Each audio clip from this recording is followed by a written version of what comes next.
Jeg hedder Henrik Bibskov, og jeg er designer.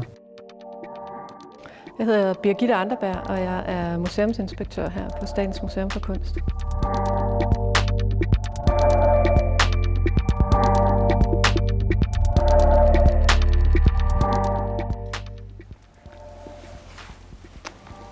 Henrik Bibskov, vi har inviteret dig herind på Statens Museum for Kunst for at tale om den danske kunstner Ragnar Brace. Nogle gange, når man går og sætter en udstilling op, så tænker man sådan på, eller værker op, hvem man gerne vil vise det til. Og der tænkte jeg faktisk, at jeg gerne ville vise det til dig, selvom vi slet ikke kender hinanden. Fordi med det kendskab, jeg har til dine værker, de udstillinger, du har lavet, så arbejder du selv i det der blandingsfelt mellem design og performance og scenografier og udstillinger. Så du selv er i det krydsfelt, som de her værker på en eller anden måde også adresserer, om end på en anden måde.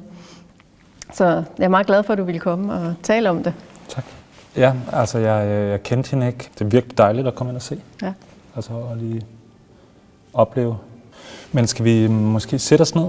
Jo, det er jo nærmest sådan en slags teltstruktur, som vi kan jo sætte os ud foran og lade som om det er godt vejr udenfor.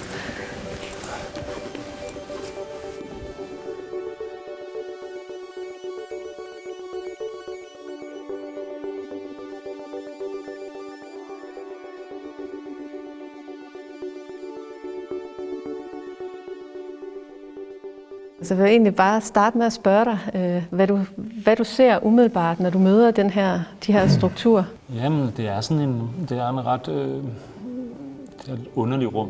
Ja. Der er heller ikke noget tag, og for mig, der er næsten 2 meter, stikker jeg jo op over. Ja. Så har det også en vis tæthed, selvfølgelig igennem vævningen er jo ikke en transparent vævning, det er jo det er sådan ret tæt pakket. Man kan sige, at det at lære et håndværk som vævning er jo det er jo noget, der kan tage et helt liv. Ja. Og hun startede selv med sådan en helt enkelt lille gobelingvæv, som hun havde bygget af nogle rester fra et skab. Og sidenhen så konstruerede hun sådan en meget ambitiøs skaftevæv med mange skafter i, ikke?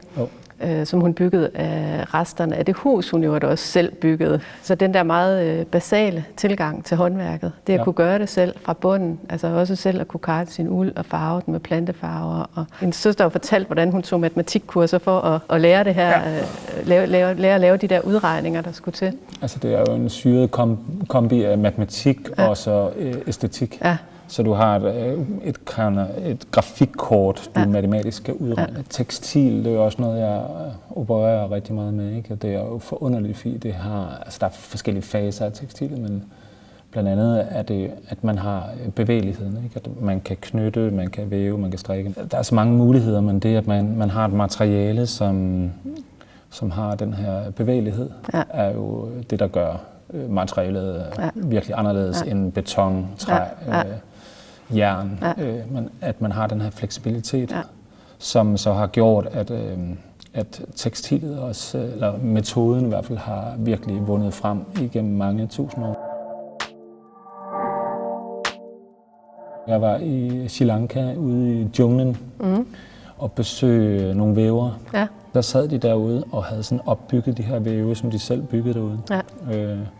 Hvordan de brugte ting fra det moderne liv til at skabe vægt. Ja. Så det var sådan en colaflaske med vand i en snor, der så lavede... Som hang som skafter. Ja, som blev brugt som vægte, og et kæmpe hul i jorden, hvor den så kunne gå ned. Og der sad de så ude i junglen og var sådan 10-15 familier, og så var der en, og han var den eneste, der kunne sætte dem op. Han var sådan mesteren. Og han skulle så kaldes ind hver gang, at der gik rod i matematikken. Ja. Men de sad jo med en meget finere tråd end det her. Ja. Så sådan en rigtig, rigtig fin silketråd. Ja. Og lavede deres mønster. Men det er jo sjovt, du fortæller det, fordi det er jo noget af den form for kultur, som har været sådan en dyb drift i Ragnar Braces arbejde med vævninger også.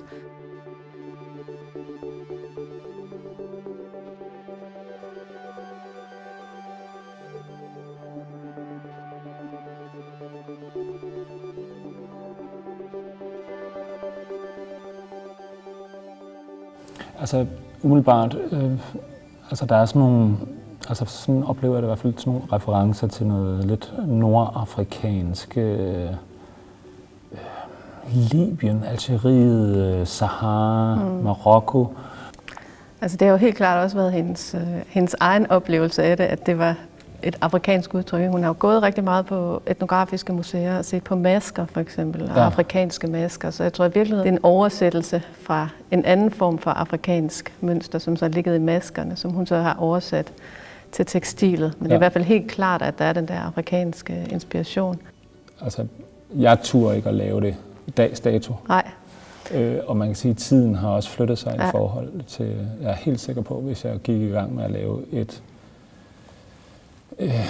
tæppe i den her metode med de mønstre, så vil på et eller andet tidspunkt vil der være en, der vil forholde sig til nogle af de emner, der er meget op i tiden, ikke? Omkring krænkelse og kulturel appropriation. Og, altså hvis man skal se det fra Ragnar Braces perspektiv, og sådan, det der sådan ligesom måske historisk er mere valideret, så handler det måske mere om, at nu har hun siddet og studeret alle de der basale teknikker, ikke? Og hun har ligesom øvet sig igennem de nordiske teknikker, så hun har bevæget sig sådan lidt på tværs gennem kultur, og der tror jeg måske, det har haft rigtig meget at gøre med at finde et fællesskab, altså fra sit eget sted og ud til andre kulturer, som også har arbejdet med vævning. Men hvordan kalibrerer du det selv? For jeg tænker, du er jo også meget tit inspireret af, altså man fornemmer, kan man sige, hvordan forskellige rituelle strukturer, for eksempel, og sådan noget, har indflydelse på den måde, du scenograferer og altså jeg prøver præsenterer dine hele tiden at vægte, men også lidt uden at det ikke skal stoppe, man kan sige, processen for mig. Ja. Så hele tiden forholde sig til det og have det i mente. Og alle kommer til at lave fejl. Og det må man ikke. Nej. Som også er en farlig verden at leve i. Det er en diskussion, som måske også skal finde sit landingspunkt. Altså det er en diskussion, som har i hvert fald det sidste års tid virkelig taget fart. Og er måske endt meget ude til den ene side, og den er ligesom en pendul, vi skal finde en ny hverdag omkring, hvordan folk forholder sig til inspiration fra andre kulturer, eller eller en hyldest til andre kulturer. Men altså Ragnar, hun rejste jo ingen steder. Altså hun rejste jo simpelthen i bevidstheden og på museerne, ikke? Men hun kaldte faktisk sit arbejde, hun talte om sit arbejde som en langsom rejse, ikke? Fordi hun ligesom, at det er også nogle tilegnelser af nogle processer, ikke? Og en tilegnelse og en oversættelse af nogle ting, hun beundrer eller er optaget af. Jeg kan rigtig godt lide at bruge tekstilet som til at formgive mere end bare mennesket som sådan en 3D-arkitektur, men også bruge rum, altså skabe rum af tekstil. Og det har jeg sådan gjort i ret mange år, brugt tekstilet, både altså bruge de muligheder, der nu er med fleksibilitet, bevægelighed, både med lyset, transparentheden, lukketheden. Og hvordan ser du så, kan man sige, arbejdet med tekstilet i forhold til, altså nu er det her jo meget traditionelle teknikker. Ragnar Brace arbejder med de der urgamle væveteknikker, men der er jo helt nye ting på spil i dag. Er det nogen, du bruger? Ja, altså man kan sige, at i løbet af de sidste 10-20 år, der er der sket en stor teknologisk mulighederne er blevet store. I forhold til det her kan man præge det meget heftigere i strukturen, fordi teknologien igennem computer, og der styrer og maskiner, der kan man virkelig præge det på en helt anderledes måde end man kan sige, den gammeldags metode. Ikke? Ja. Men man kan sige, at princippet i det er det samme, som det er bare nogle ekstra lag, som så kan skabe nogle vildere strukturer, nogle vildere farver og nogle andre sammenkoblinger. Så der sidder vi og udvikler måske 10-20 forskellige tekstiler og præger dem til hver halve år, til tøj, til beklædning, til rum, til balletter, til hvad det nu byder sig ind. Så det er jo i virkeligheden et kunstnerisk materiale, som stadigvæk har er på en fremtidsrejse i en eller anden forstand. Ja, der er en fremtid, der er vild,